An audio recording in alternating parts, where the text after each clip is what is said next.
իմ գործընկերները նշեցին, ես կուզենայի մի այնպիսի հարցի վրա կենտրոնանայի, որը վերաբերվում է ընտրություններին, որը վերաբերվում է նախընտրական շրջանում իշխանությունների կողմից մշակված կոռուպցիոն, օրինական կոռուպցիոն ճանապարհային քարտեզին։ Այս գումարները, որոնք ուղղում են սոցիալական նպատակներով, պետք է հասկանանք որտեղից են առաջացել։ 2025 թվականին հիշում եք, մինչև այդ որոշում կայացեց գույքահարկի բարձրացման եւ արդեն 2026-ին գույքահարկը 100%-ով թանկացել է։ Իսկ իրական գետնի վրա մարդկանց տների գույքահարկը թանկացել է ընդհանուր 300-400-500%-ով։ Ավտոկայանատեղիների վճարները 12,000 դրամից սարքեցին 160,000 դրամ։ Հարկային ահաբեկչությունը տարածվեց ամենուր, փոքր բիզնեսի վրա հիմնականում։ Ներառյալ նաև մարդկանց աղբի վճարները հաշվարկեցին քառակուսի մետրերով։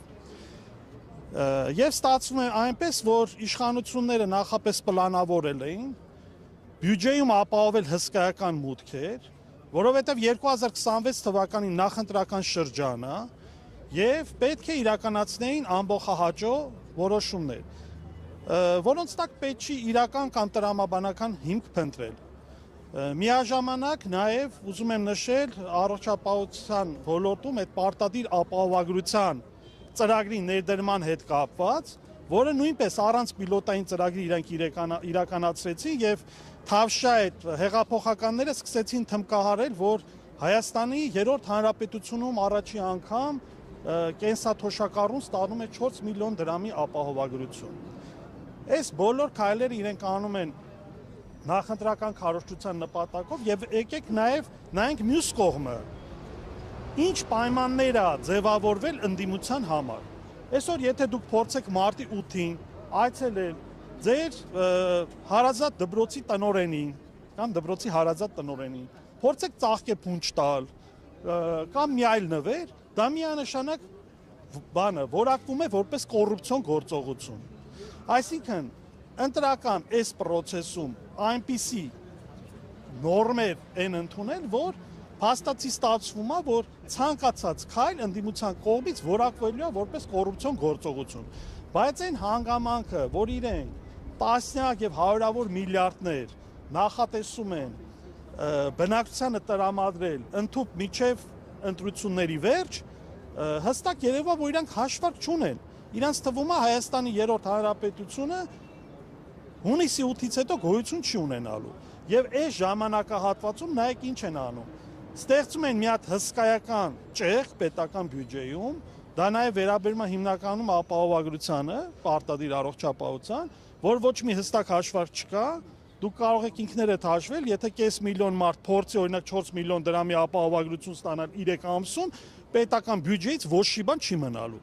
Այսինքն իրանք ուղղակի հաշվարկ միևնույն ժամանակ վարչապետ Նիկոլ Փաշինյանը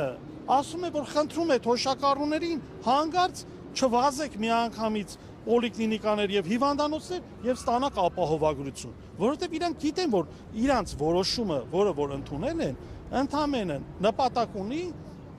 նախընտրական շրջանում դիվիդենդներ հավաքել։ Հաջորդը ժողովուրդ ջան, բանակային ռեֆորմը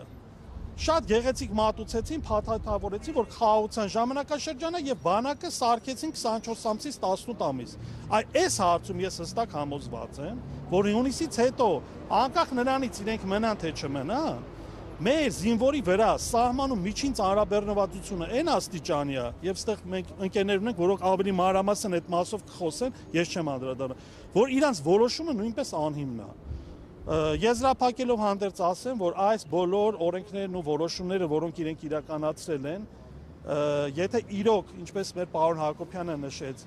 մտածում էին կենսաթոշակառուների մասին, մի քանի տարի առաջ կարային իրականացնեն եւ այս 8 տարվա ընթացքում 2026 թվականը չհաշված 1 միլիարդ 200 միլիոն դոլար պարգևավճար են տվել պաշտոնյաներին։ Եվ այս մասով էլ ասենք, մենք դեմ չենք պարգևավճար հասկացությանը, բայց մենք կողմ ենք, որ նույն պետական համակարգում մշակվի բոնուսային մրցակցային այնպիսի համակարգ, որ պետական իրական աշխատողը, որը մտածում է պետության մասին եւ խոնարհաբար կատարում է իր պարտականությունները, այդ մարդը գնահատվի։ Ոչ թե այդ պարգևավճարները տան այն նույն խնամի ծանոթ բարեկամ, իսկ իրականում Նիկոլ Փաշինյանի նկատմամբ անվերապահ հավատարմություն ցուցաբերած կեղծ պատարակներին մասնակցող նախարարներին, որոնց աշխատավարձը 7-8 անգամ գերազանցող պարգևավճարներ են ստացել։ Շնորհակալություն։